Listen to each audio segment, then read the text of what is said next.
Ćao drugari, znam sad sigurno kažete, opet će da peče pile. Ne, danas spremamo jedan tako lep ručak i dekorativan. Sve što nam je potrebno je so, brašno, kulen, crveni luk, 2 srednja krompira, šargarepa, jedno celo pile oko 1,5 kg, 200 g kačkavaljevu listiće, ruzmarin i biber. Prvo što radim, uzimam pile, znači okrećem grudi ka meni i sečemo batak, znači odvajamo od pile. Taman da vidite, znači mogu sam da kupim odvojen batak i grudi, ali htio sam ovako da vidite, ako nekog interesuje. Znači lagano, nož sam ide i sečemo. Okrećemo onda ovako i ovdje lagano, vidite, uz kosku sečemo krilce. Onda ovako položeno i znači malo samo natisnete da odvojimo leđa od grudi i drugu stranu isto. I evo ga, pila je gotovo. Uzmite onda pileće grudi i malo povucite kožu, zasecite malo i samo iskidajte i zabodite nož. Znači uz kosku ovdje hrskavica samo ide, znači samo lagano i to je to. Uzimam batak i ovdje uz kosku vrh noža i samo znači uz kosku idete.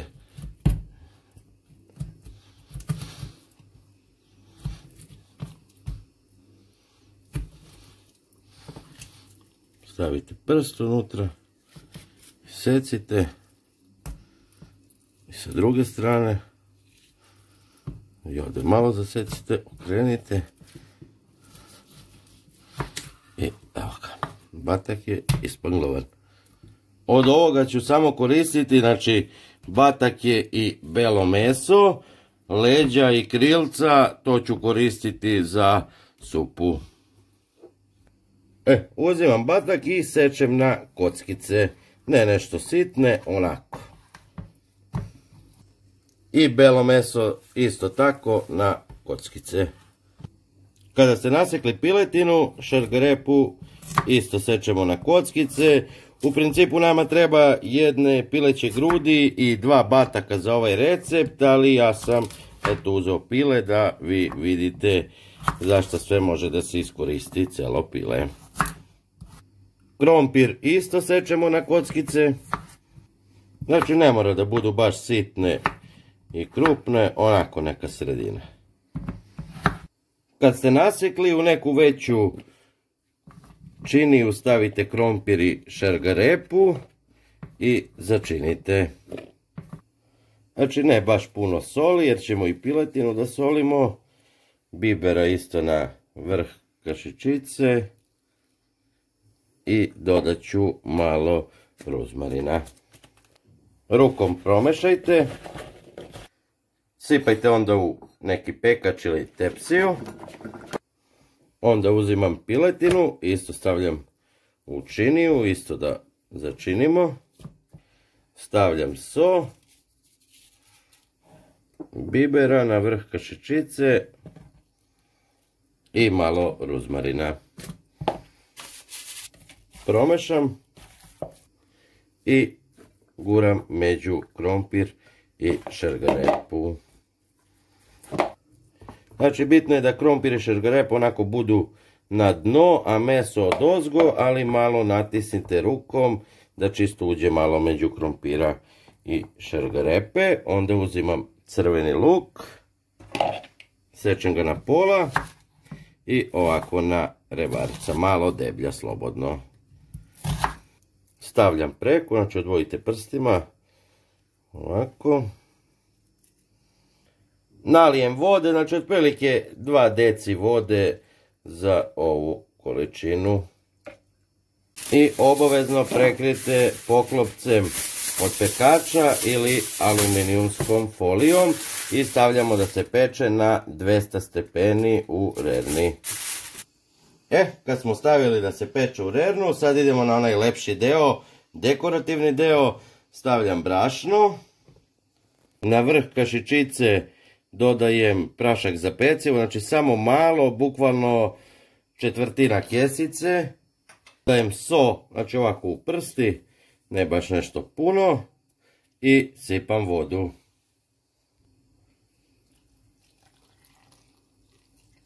I sve to lepo mesim. Evo ovako, znači testo da bude malo tvrđe, da ne bude baš mekano. Ja sam potrošio oko 700 grama brašna i oko 400 ml vode, ali vidjet ćete, ne znam koliko će vaš kalup biti za ovo što pravim. Za ova količina sasvim dovoljna. Vi bolje napravite malo više testa, neće se baciti. Pospite radnu površinu, izvadite testo i podelite ga na 4 loptice. Od tih 4 da 2 budu malo veće. Evo ovako i ostavite jedno 5 minuta. Nakon 5 minuta, znači uzimam ovu veću lopticu prvo i pravim krug i razvlačim oklagijom. Tako prve 2. Evo ovako, znači da bude tanko, ne baš pretanko, ali slobodno da bude tanje testo. Uzimam lonac, jedan veći ovako, a uži u stvari, a duži, aluminijumsku foliju i oblažem ovako otprilike pola lonca, u krst ću iscepati foliju. I slobodno rukom ovako doterajte uz lonac da bude folija. Uzimam testo i bacam preko lonca i navlačim onako da prođe jedan deo. Ovako otprilike trećina lonca da se prekrije sa svih strana. Slobodno malo zategnite rukom, gdje je više nema veze, i tako drugu koru preko. Odmah, znači kad ste razvukli drugu koru, stavljamo preko ove i isto razvlačimo da bude onako otprilike trećina lonca. I onda rukama, znači spajam obe kore svuda. Znači slobodno natisnite da se lepo spoje i odozgo i sa strane obe kore. I onda uzmite nožem i potrudite se što ravnije da isečete ovaj višak testa. I onda, znači, slobodno ovako sa folijom i slobodno prstima spojite ove krajeve ovdje. Znači sve u krug slobodno spojite. Ovo testo, znači sa folijom, što je samo sklonite foliju, nećemo ga bacati jer nam treba, sada ću da ga premesim. I sad ovo ide u rernu pored piletine da se peče isto na 200 stepeni. Znači zajedno sa sve loncem ništa ne skidam. Evo ovako, znači jedno do drugo i nastavljamo dalje. A ove druge manje dve razvlačimo, znači otprilike nekih 3-4 cm duže da bude od lonca.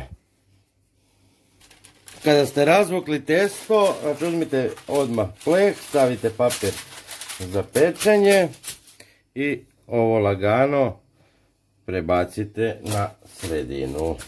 Tako i drugu lopticu. Evo je i druga kora. Znači onda uzimam kačkavalj i ređem ovako par santimetra od ivice, znači ovu na pleh. Uzimam zatim kulen. Znači vi možete da koristite i onaj već narezan. Ja sam se odlučio ja ću da ga sečem. I sečem onako, malo ću deblje nego inače. Evo ovako, znači nekih 10-ak krugova i ređam preko kačkavalja. Odmah uzimam, znači, ovu koru i stavljam preko i ovako navucite da pređe preko ove donje.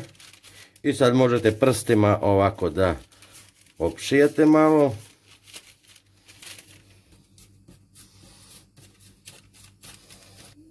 Evo ovako, znači da se spoje obe ivice i onda ovo što je kao bio višak, znači iskidajte jednu lopticu, onako ne nešto veliku i razvucite je ovako. Samo malo prstima spljosnite i razvucite još malo ovako dodatno.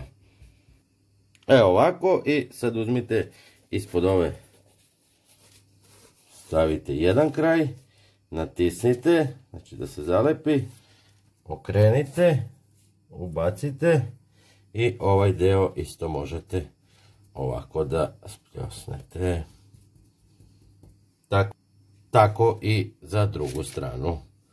I od ovog viška isto nakidajte manje neke loptice, par komada koliko imate. Napravite ovako jednu malu lopticu i malo oklagijom je razvucite. I uzmite nožem i ovako malo isecite da to bude oblik nekog lista. I blago nožem samo ovako zasecite na par mjesta. I ređajte odozgo i malo natisnite samo da se zalepi. I evo nakon 15 minuta gotovo je, znači ovako da se bukvalno samo malo urumeni, izvadite iz rerne, prošlo je nekih pola sata kako se piletina peče, još nekih 5 minuta i skinut ću foliju. I evo ga drugari, ja sam 5 lista stavio preko, ide da se peče naravno na 200 stepeni, prošlo je 35 minuta od kad je piletina u rerni koja se peče, skinite sad foliju da se dodatno zapeče. I evo drugari, testo se ovo, to jest moja činija ohladila, stavite je i skinite pažljivo foliju.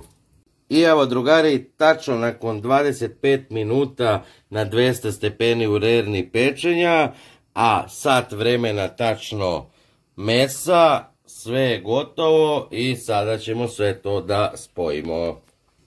I evo drugari, moja šerpa donji deo je gotova. Uzmite nekom špatulom koja ima ove rupice i lagano vadite meso i krompir, znači malo procedite da ne bude vode i ubacujte unutra.